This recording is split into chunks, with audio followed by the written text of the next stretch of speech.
Hello everyone, myself MK Singh. MKS academy के platform पे आपका स्वागत है।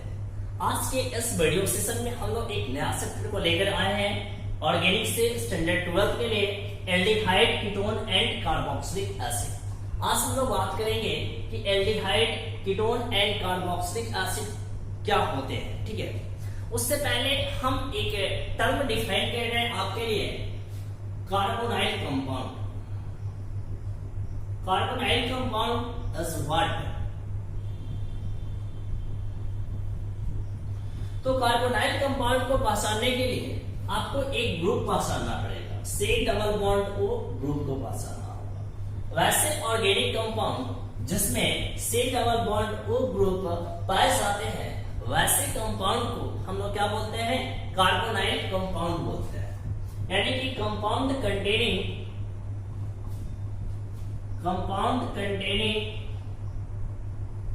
C double bond O group are known as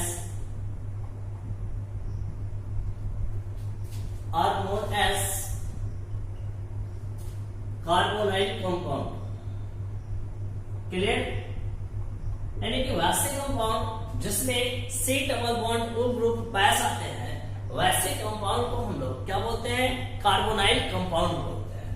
अब यहाँ पर आप इसे देखिएगा ध्यान से, तो यह लिखा हुआ है C डबल बॉन्ड O और ये आपका बाइवैलेंट फंक्शनल ग्रुप है। ठीक है, अब इस केस में यदि हम लोग बात करते हैं तो इस कार्बन के पास यदि सिग्मा बॉन्ड के बारे में बात करें तो 1 सिंगल बॉन्ड, 2 सिंगल बॉन्ड, तो 2 सिग्मा बॉन्ड। ठीक है, और डबल बॉन्ड में आपका 1 सिग्मा बॉन्ड एग्जिस्ट करता है। तो इस कार्बन के पास 3 सिग्मा बॉन्ड है और 3 सिग्मा बॉन्ड का हाइब्रिडेशन कितना हो जाएगा?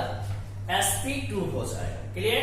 तो यदि हम यहाँ पर बात करें बॉन्ड एंगल, तो बॉन्ड एंगल हमारा कितना हो जाएगा?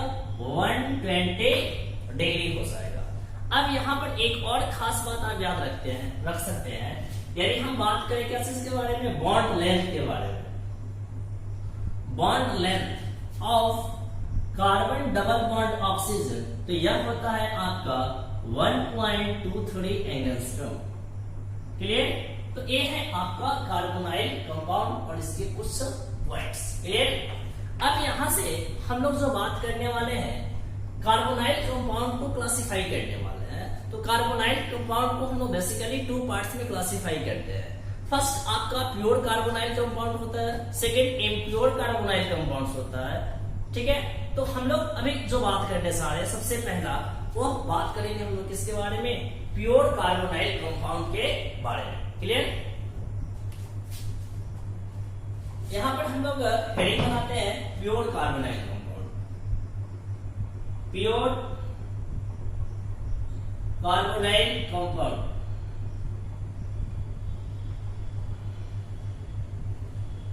एल्डिहाइड और कीटोन जो होता है उसे हम लोग प्योर कार्बोनाइल कंपाउंड बोलते हैं। एल्डिहाइड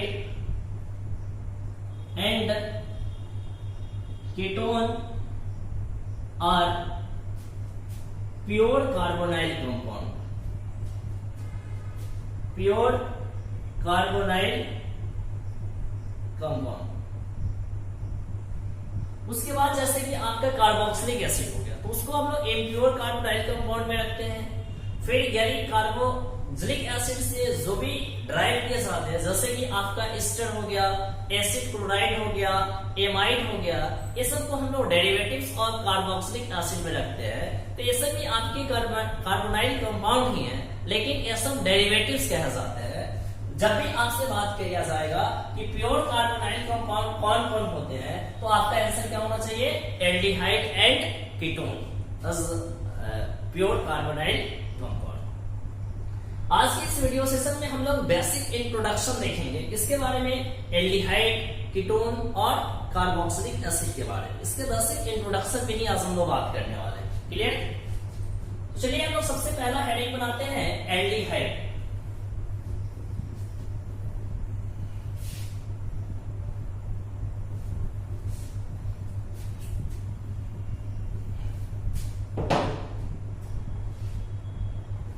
एल्डिहाइड हम लोगों का आज पहला हेडिंग होगा। एल्डिहाइड। एल्डिहाइड किसे बोलते हैं? तो ये आपका एक तरीके का क्या है, ऑर्गेनिक कंपाउंड है। Organic compound containing CHO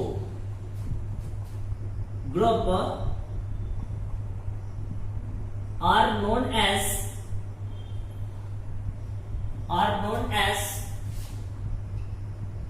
aldehyde. यानी कि यदि हम बात करें तो इसके फंक्शनल ग्रुप के बारे में, फंक्शनल ग्रुप जो होता है एल्डिहाइड का वो यही होता है CHO। यहां पर देखिए, यहां पर एक सिंगल बॉन्ड को रिप्रेजेंट किया गया है, यानी कि यह एक प्रकार का क्या है, मोनोवैलेंट फंक्शनल ग्रुप है। मोनोवैलेंट फंक्शनल ग्रुप, ठीक है। इसे हम लोग कार्बन टर्मिनल फंक्शनल ग्रुप भी बोला करते हैं। इस चीज का डिस्कशन हम लोग आगे करेंगे जब इसके नोमेनक्लेचर पे बात करेंगे हम लोग, ठीक है। तो अभी आप इसको नोट कर ले, ठीक है। अब देखिए हम लोग क्या करते हैं, इसके सबसे पहला मेंबर के बारे में चलते हैं, या उससे पहले हम इसके दो पॉइंट को डील कर लेते हैं। एक इसका सफिक्स और दूसरा इसका प्रीफिक्स। एल्डिहाइड का जो सफिक्स होता है वो अल होता है, अल, AL, और इसका प्रीफिक्स जो होता है वह क्या होता है, ऑक्सो और फॉर्माइल होता है। क्लियर? देखिए एक आपके पास सिंपल सा फॉर्मूला है जिसके द्वारा आप कार्बोनाइल कंपाउंड के मेंबर्स को फाइंड आउट कर सकते हो, यानी कि एल्डिहाइड के मेंबर्स को आप लिख सकते हो, ठीक है। लेकिन मैं थोड़ा सा सबसे अलग काम करूंगा आपको, कि मैं आपको यह बताऊंगा कि एल्डिहाइड के फॉर्मूला को हम लोग कैसे बनाते हैं, उसके जनरल फॉर्मूला को हम लोग किस तरीके से तैयार करते हैं और किस प्रकार से इसको हम लोग कहां पे यूज करते हैं। क्लियर ना? तो आइए हम लोग देखते हैं इसके फर्स्ट मेंबर के बारे में। हम इसका सबसे पहला मेंबर लिखते हैं, फर्स्ट मेंबर। फर्स्ट मेंबर को हम लोग बोलते हैं क्या चीज, फॉर्मेल्डिहाइड। इसके फर्स्ट मेंबर को हम लोग बोलते हैं फॉर्मेल्डिहाइड बोलते हैं, और इसका जो जनरल फॉर्मूला होता है वह HCHO होता है, यानी इसका मॉलिक्यूलर फॉर्मूला भी बोल सकते हैं HCHO। इसका नाम क्या है, फॉर्मेल्डिहाइड। क्लियर ना? अब इसको IUPAC में हम लोग दूसरा नाम बोलते हैं, IUPAC में हम इसे मेथेनॉल बोलते हैं। ये सब चीज का हम डिस्कशन करेंगे, लेकिन अभी हमें इसका फार्मूला को फाइंड आउट करना है। असली इसके फार्मूला पे ही हो सकता है, जनरल फार्मूला फाइंड आउट करना है। चलो आप लोग स्टैंडर्ड 11th में एक टॉपिक पढ़े होंगे, होमोलोगस सीरीज। कैसे? Homologous series. होमोलोगस सीरीज में आप लोग यही देखे होंगे, उसमें बताया गया होगा कि टू सक्सेसिव मेंबर के बीच का जो डिफरेंस होता है वह CH2 का होता है। टू मेंबर या टू होमोलॉजी आप बोल सकते हैं। टू सक्सेसिव होमोलॉजी के जो बीच का जो डिफरेंस होता है वह CH2 का होता है, बाई मॉलिक्यूलर फॉर्मूला। और यदि बाई मॉलिक्यूलर वेट बात करते हैं हम लोग तो 14 के डिफरेंस क्यों होते हैं। जैसे कि देखिए हम यहाँ पे एक मीथेन लिख रहे हैं, CH4 को हम लोग बोलते हैं मीथेन बोलते हैं, C2H6 को हम लोग इथेन बोलते हैं। क्लियर ना? यदि इस दोनों में का डिफरेंस यदि हम निकालते हैं तो कितना का होगा, CH2 का होगा। तो टू सक्सेसिव मेंबर होना चाहिए, ऐसा नहीं कि हम प्रोपेन के साथ निकाल देंगे। प्रोपेन के साथ जब डिफरेंस निकालेंगे तो इसके जस्ट बाद वाला, यहाँ पे सक्सेसिव बोला जा रहा है, ठीक है। तो इस दोनों के बीच का अंतर कितना है, CH2 का है, ठीक है। और यदि हम इसके मॉलिक्यूलर वेट तो कार्बन 12 और हाइड्रोजन 2 तो 14 हो जाएगा, तो बाई 14 मॉलिक्यूलर वेट के दोनों डिफरेंस होते हैं, ठीक है। इसे हम लोग होमोलोगस सीरीज बोलते हैं और प्रत्येक मेंबर को होमोलॉजी बोलते हैं, ठीक है। तो आप बताओ कि यदि मान लेते हैं हमें किसी भी फैमिली के फर्स्ट मेंबर के बारे में पता चल जाए, यदि हम उसमें CH2 को ऐड कर दें तो हमें क्या मिल जाएगा, सेकेंड मेंबर मिल जाएगा, आसानी से मिल जाएगा। तो यदि मैं इसका थोड़ा सा और रिप्रेजेंटेशन चेंज कर रहा हूं, एक कार्बन है, 2 हाइड्रोजन है और 1 ऑक्सीजन है, ठीक है। अब इसमें हम क्या कर रहे हैं, CH2 को ऐड कर रहे हैं, तो क्या आपको यहां से सेकेंड मेंबर मिल जाएगा? हाँ जी मिल जाएगा, C2H4O आ जाएगा। क्लियर? यदि मैं इसमें CH2 को ऐड कर दूं तो क्या आपको लगता है कि थर्ड मेंबर मिल जाएगा? हाँ मिल जाएगा, C3H6O मिल जाएगा। ठीक है, यदि और मैं इसमें चाहूं तो CH2 ऐड कर दूं तो क्या मिल जाएगा? C4H8O मिल जाएगा। क्लियर ना? अब आपको इस तरीके का फार्मूला मिल चुका होगा। एक तो मिला CH2O, सेकेंड मिला C2H4O, थर्ड मिला CH3H6O, C4H8O। आप क्या देख रहे हो? ये जो ऑक्सीजन जो है ये सब में कॉमन है, ऑक्सीजन सब में कॉमन है, और ये सब में आप क्या ऑब्जर्व कर रहे हो कि जितना नंबर ऑफ कार्बन एटम है उससे जस्ट डबल हाइड्रोजन है। क्लियर ना? तो यहां से यदि आप फार्मूला लिखना चाहो तो क्या लिखेगा? CN। यदि हम कार्बन का संख्या N डालेंगे तो इसका जस्ट दुगना हमारा कौन होगा? हाइड्रोजन होगा, CnH2n, और ऑक्सीजन तो सब में कॉमन है, तो आप ऐसे लिख सकते हो। ठीक है, अब देखो इसके द्वारा जब तुम फार्मूला को फाइंड आउट करोगे तो तुम्हें एक परेशानी यह हो सकती है कि तुम यहाँ पर डायरेक्टली एल्डिहाइड फंक्शनल ग्रुप को देख नहीं पा रहे हो, वो डायरेक्टली विजिबल नहीं है। तो आप इसके लिए क्या करते हो कि अदर फार्मूला का इस्तेमाल करते हो। ठीक है, लेकिन आपके एग्जाम में क्या होगा कि जब भी यदि एल्डिहाइड फंक्शनल ग्रुप का आपसे जनरल फार्मूला पूछा जाएगा तो वो वाला फार्मूला नहीं दिया जाएगा, यह वाला दिया जाएगा। तो मैं आप लोगों को दोनों फार्मूला बता देता हूं और दोनों को कब यूज करना है इसको भी मैं मेंशन कर देता हूं। क्लियर ना? हाँ जी, चलिए आइए इसके नेक्स्ट पॉइंट को लिखिएगा आप लोग, जनरल फार्मूला। अभी हम लोग एल्डिहाइड पढ़ रहे हैं, इसको छोटा छोटा पॉइंट करके लिखते चलिए। इसका हम लोग बात कर रहे हैं कैसे? General formula, general formula. ठीक है ना? अभी मैंने फाइंड आउट क्या किया? CnH2nO। अब देखिए एक चीज काफी बेहतरीन चीज है कि यदि इसके द्वारा यदि आपको फर्स्ट मेंबर ऑफ एल्डिहाइड चाहिए, इस फार्मूला के यूज से यदि आपको फर्स्ट मेंबर ऑफ एल्डिहाइड चाहिए तो इसके लिए आप क्या कीजिएगा? यहां पर n का वैल्यू 1 शुरू कीजिएगा। ठीक है, 1 से शुरू कीजिएगा। क्लियर ना? ऐसे आप जा सकते हैं। ठीक है, और इसका जो मैं दूसरा फार्मूला जो बता रहा हूं जिससे आपको aldehyde function group clear cut दिखाई देगा, वह आप ऐसे लिख सकते हो, CnH2n + 1 CHO। तो यहां पर यदि इस फार्मूला के यूज से आपको फर्स्ट मेंबर चाहिए तो n का वैल्यू 0 से शुरू करना पड़ेगा। n का यदि वैल्यू 0 आप डालते हो तो फर्स्ट मेंबर मिलेगा, n का वैल्यू 1 डालते हो तो सेकंड मेंबर मिलेगा। ठीक है, जैसे एज फॉर एग्जांपल देख लीजिए, हम इस फार्मूला के द्वारा बात कर रहे हैं, n बराबर 1 लिए। ठीक है, इस फार्मूला से तो क्या आ जाएगा? C1H2 into 1 और O, यानी क्या आ गया? CH2O आ गया। क्लियर ना? अब देखो ये जो फार्मूला आया है वो फर्स्ट मेंबर ऑफ एल्डिहाइड ही है, लेकिन इस फार्मूला को देखकर आप ये नहीं फाइंड आउट कर पा रहे हो कि हमारा यह एल्डिहाइड फंक्शनल ग्रुप है। हाँ, यदि आप इसको रिप्रेजेंट कर लो तो एक कार्बन के साथ कितना हाइड्रोजन है? 2 हाइड्रोजन है और एक ऑक्सीजन है, तो क्या बनाएगा? Double bond. तो अब तुम फाइंड आउट कर लो, लेकिन डायरेक्ट मॉलिक्यूलर फार्मूला को देख के यदि हमको बताना हो तो थोड़ा सा ये दिक्कत वाली बात है ना, तो ये आप पता चल जाएगा आपको। लेकिन यदि इस फार्मूला में यदि तुम यूज करोगे तो n बराबर यदि 0 डालते हो तो फर्स्ट मेंबर एकदम क्लियर कट नजर आएगा। कैसे? देखिए यहाँ पे क्या आ जाएगा? C0H2 into 0 + 1 CHO। क्लियर ना? यहां से क्या आ जाएगा? C0 मतलब गया काम से, H2 into 0 तो 0 और +1 तो 1, तो H और CHO। तो देखिए यहां से यदि आप 0 का वैल्यू डाले तो फर्स्ट मेंबर क्लियर कट आपको दिखाई दे रहा है। अब इसके स्ट्रक्चर्स को लेकर पास आने की जरूरत नहीं, यहाँ पे आपको CHO दिखाई दे रहा है तो आप बोलते जाइएगा first member of aldehyde. Clear ना? तो इस तरीके से हम लोग यूज करते हैं। क्लियर?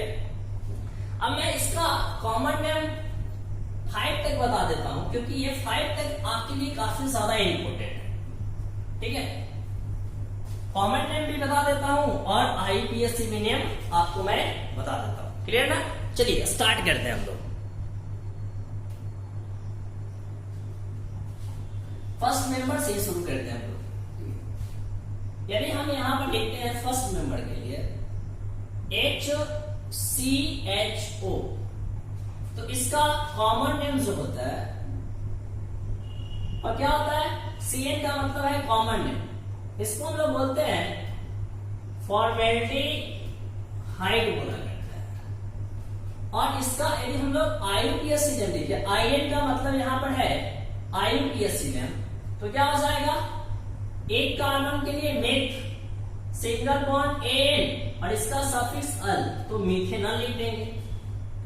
यदि हम बात करते हैं सेकेंड के लिए CH3CHO, तो इसका जो कॉमन नेम जो होता है वह होता है क्या सिस, एसिटल्डिहाइड, और इसका IUPAC नेम जो हो जाएगा IN नेम, IN मतलब यहां पर मैं बोल रहा हूं शॉर्ट में IUPAC नेम के बारे में, तो इसका क्या हो जाएगा, दो कार्बन के लिए क्या लिखेंगे, एक और सिंगल बॉन्ड AN और A लगा देंगे, इथेनॉल हो जाएगा। क्लियर? यदि थर्ड के लिए बात कर ले हम लोग, तो CH3 CH2 CHO, इसको हम लोग कॉमन नेम में बोला करते हैं प्रोपायोनल्डिहाइड, बोलते हैं। और यदि हम इसका IUPAC नेम लिखते हैं तो क्या हो जाएगा, तीन कार्बन के लिए प्रोपेनल। ऐसा 11th का चीज है। फोर्थ में CH3 CH2 CH2 CHO, clear? इसका कॉमन नेम क्या हो जाएगा, ब्यूटेरल्डिहाइड,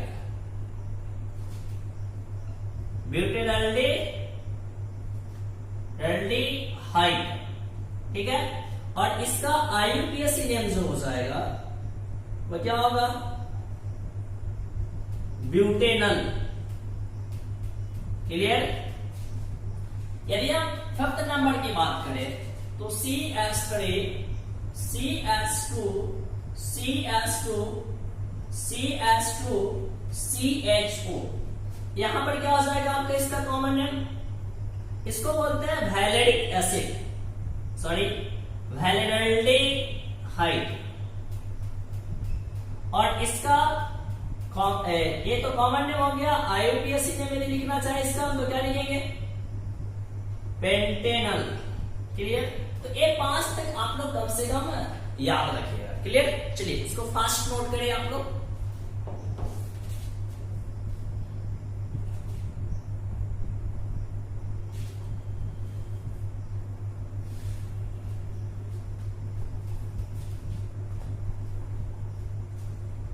जल्दी कीजिए।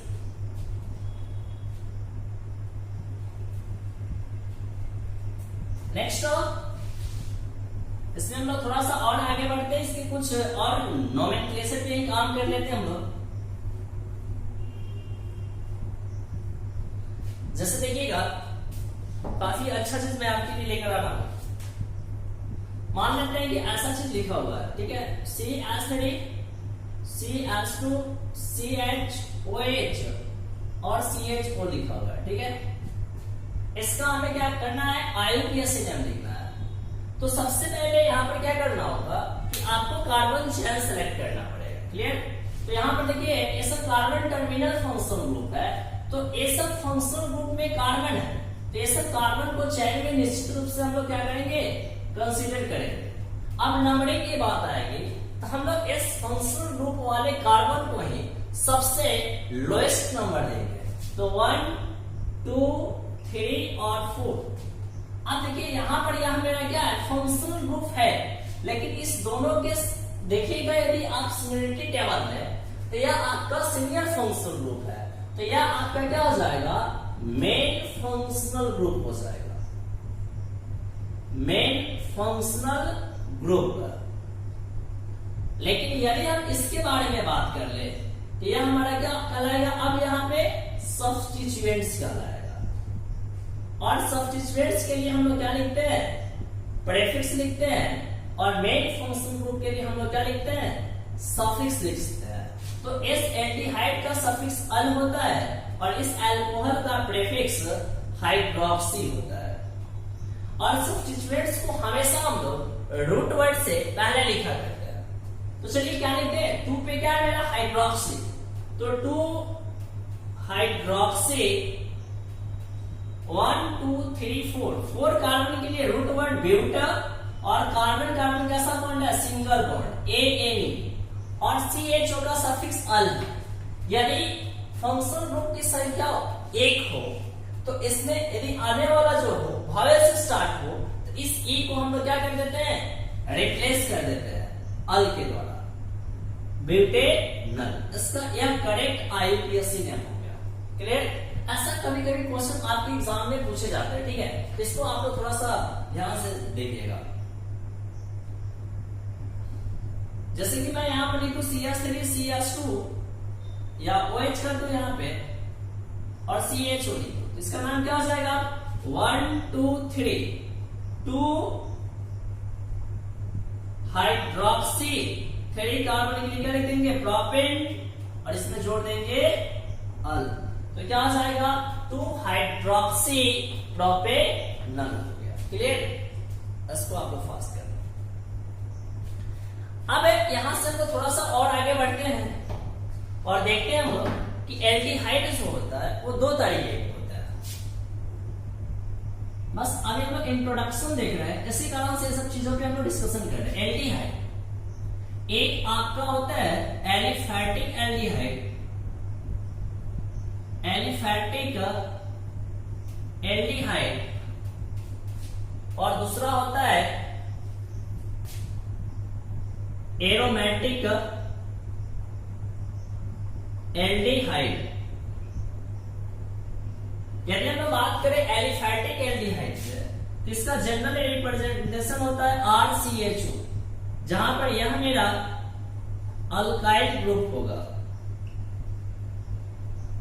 और यदि हम इसके रिप्रेजेंटेशन पे बात करें तो AR लिख सकते हो, CHO, जहां पे यह मेरा क्या है, एराइल ग्रुप है।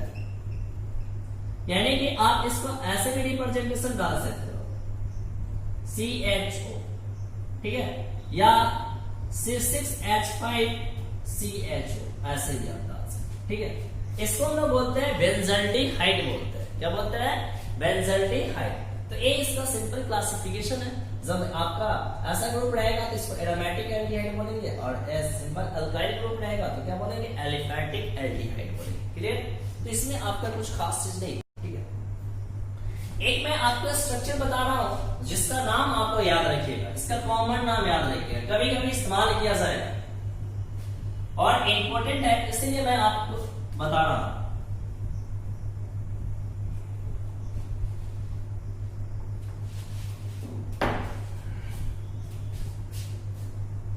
ये ऐसा है, कुछ स्ट्रक्चर दे दिया गया आपको ऐसा, ठीक है। इसमें बेंजीन रिंग, क्लियर ना, इसमें क्या है जी, बेंजीन रिंग है। अब इसका हमको क्या करना है कि नाम लिखना है, ठीक है। तो देखिए ध्यान से, यहाँ पर कुछ ऐसा ग्रुप जोड़ दिया गया होगा, ठीक है, और इसका नाम लिखना, ठीक है। तो कैसे लिखिएगा, देखो ये तो सबसे पहले मेन फंक्शन ग्रुप हो गया, तो आपका चयन यह वाला होगा, इसको प्रायोरिटी दिया जाएगा। तो 1 2 और 3 फंक्शन ग्रुप को सबसे लोएस्ट पोजीशन देंगे, तो इसके अनुसार से नाम लिखेंगे तो यह मेरा क्या हो जाएगा, सब्स्टिट्यूएंट हो जाएगा। और इसका नाम क्या लिखाएगा, आप यहाँ पे फिनाइल लिखाएगा। तो IUPAC नेम इसका हो जाएगा 3 फिनाइल। 3 कार्बन का चयन है, तो कार्बन कार्बन डबल बॉन्ड है, सेकेंड नंबर पे डबल बॉन्ड है तो 2EN लिख देंगे, ठीक है। और 1 पे क्या है, अल, तो ऐसा नाम हो जाएगा। ये इसका कौन सा नाम है, IUPAC नेम। अभी हम इसके कॉमन नेम में बात करें, इसको बोलते हैं सिनेमाल्डिहाइड। क्या बोलते हैं, सिनेमाल्डिहाइड बोलते हैं,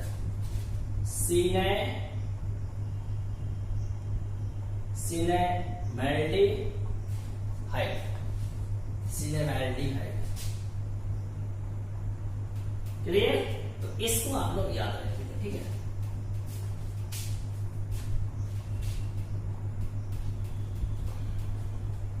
अब इसके आगे हम लोग बात करेंगे कीटोन के बारे में। ये था आपका basic introduction of aldehyde.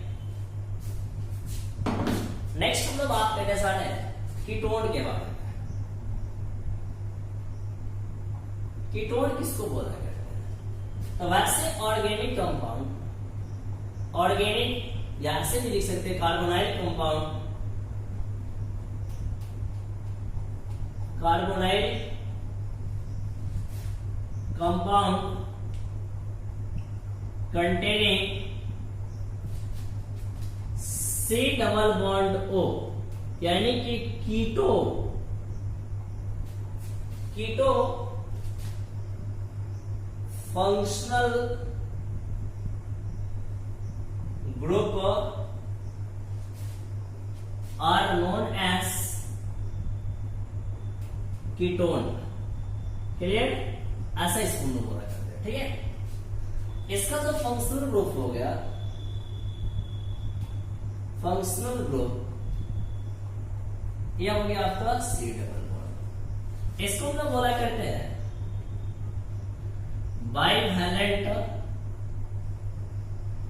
Functional group. इसे क्या बोलते हैं हम लोग? बाइवैलेंट फंक्शनल ग्रुप बोलते हैं। क्लियर? इसका दो टाइप पहले दिखा देता हूं कीटोन का। एक एलिफैटिक कीटोन और सेकेंड एरोमेटिक कीटोन। इसको हम लोग रिप्रेजेंट करते हैं कुछ ऐसा। यह है मेरा अल्काइल ग्रुप, अल्काइल ग्रुप। और यदि मैं ऐसा लिख दूं R C double bond O और इधर मैं एक बेंजीन रिंग लगा दूं, तो यह ऐसे भी लिख सकते हो, ऐसे भी लिख सकते हैं।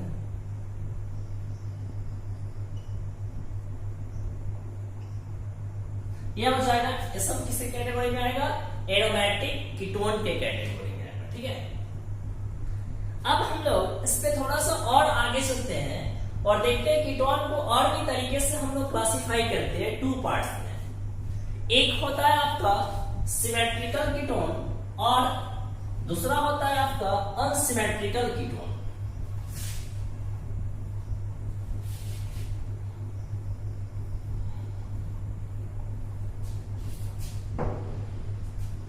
कीटोन का टू टाइप्स,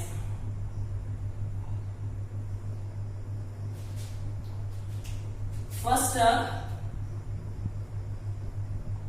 सिमेट्रिकल कीटोन और सेकेंड अनसिमेट्रिकल कीटोन। क्लियर ना? अब फर्स्ट हम लोग हेडिंग डालते हैं सिमेट्रिकल कीटोन।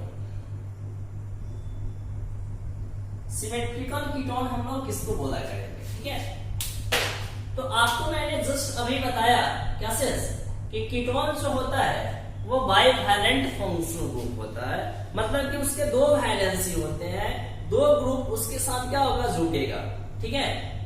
तो अब यहाँ पे जो ग्रुप जो अटैच हो रहा है वो जो दोनों वैलेंसी जो है यदि सेम ग्रुप के द्वारा जुड़ रहा है तो उसको हम लोग सिमेट्रिकल बोलेंगे, और यदि डिफरेंट के द्वारा जुड़ रहा है तो हम लोग उसको क्या बोलेंगे, अनसिमेट्रिकल बोलेंगे, ठीक है। तो हम लोग डिफाइन करेंगे, हम लोग उसको थोड़ा सा लैंग्वेज वाइज में बात कर लेंगे हम लोग, ताकि हम लोगों का बेसिक जो हो वो 100% क्लियर है। आप लोग थोड़ा सा इसको बढ़िया तरीके से देखिएगा, ठीक है। जहां भी दिक्कत होगा हमें बताइएगा। ऐसे हम अपना मैक्सिमम कोशिश कर रहे हैं कि इसमें कहीं भी आपको प्रॉब्लम नहीं हो, लेकिन अब आप समझ सकते हैं इस घड़ी में क्या हाल है सारे लोगों का। चलिए सिमेट्रिकल कीटोन हम लोग किसको बोला करेंगे, ऐसे लिख देते हैं, if both the valency of both the valency of keto functional group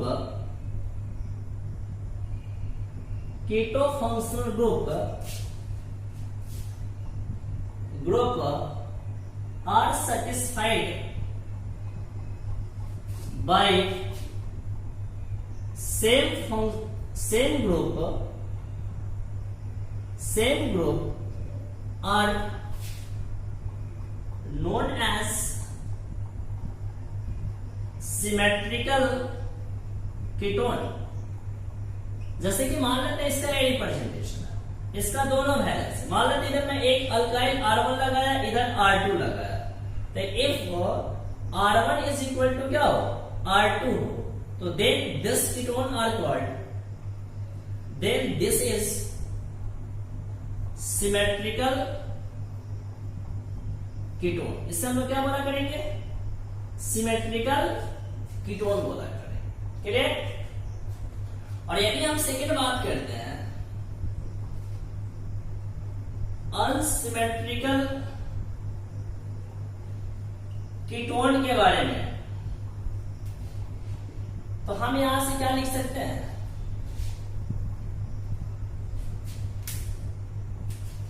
if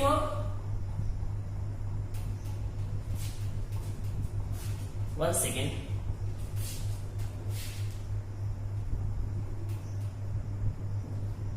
if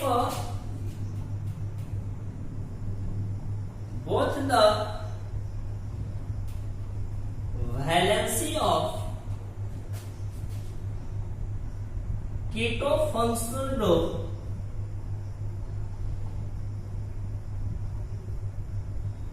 are satisfied by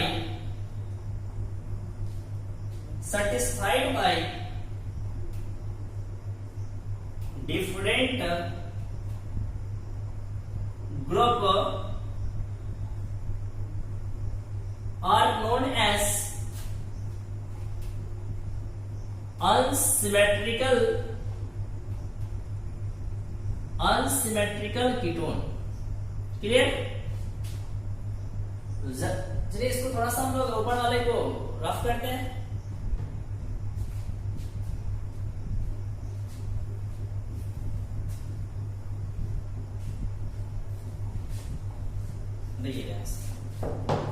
यदि मैं मान लो कि यह आपका C double bond O group है, यहां पे मैंने R1 और R2 लिख दिया। If R1 is not equal to R2, तो then this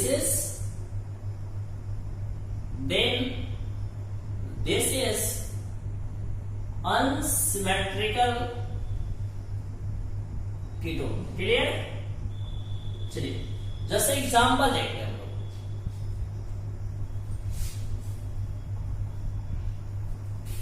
एग्जांपल पे थोड़ा सा हम बात कर लेते हैं। इसका एग्जांपल सब दोनों का कंबाइन एग्जांपल देखते हैं, ठीक है। जैसे कि मैं यहाँ पे CS के लिए C डबल बॉन्ड O लिख दिया और CS के लिए इसको क्या बोलेंगे हम लोग, सिमेट्रिकल कीटोन बोलेंगे ना। क्यों? क्योंकि इसके पास दोनों वैलेंसी सेम ग्रुप के द्वारा है। और यदि ऐसा होता तो क्या बोलते हैं हम लोग, इधर इथाइल है और इधर मिथाइल है, इसे क्या बोलेंगे, अनसिमेट्रिकल। क्लियर। तो ये सारी बातें हैं आपके बेसिक इंट्रोडक्शन में, और भी बातें जो मैं आपके लिए लेकर आ रहा हूं।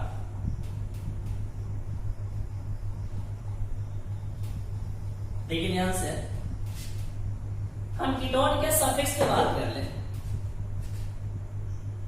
सफिक्स ऑफ कीटोन ONE होता है, इससे हम लोग ओन पढ़ा करते हैं, ओन। चलिए जैसे मान लेते हैं कि हमें ये दिया हुआ है C double bond O CS3, इसका नाम लिखना है। तो देखो इधर क्या है, मिथाइल है, इधर भी क्या है, मिथाइल है, तो क्या लिख देंगे, डाई मिथाइल और कीटोन।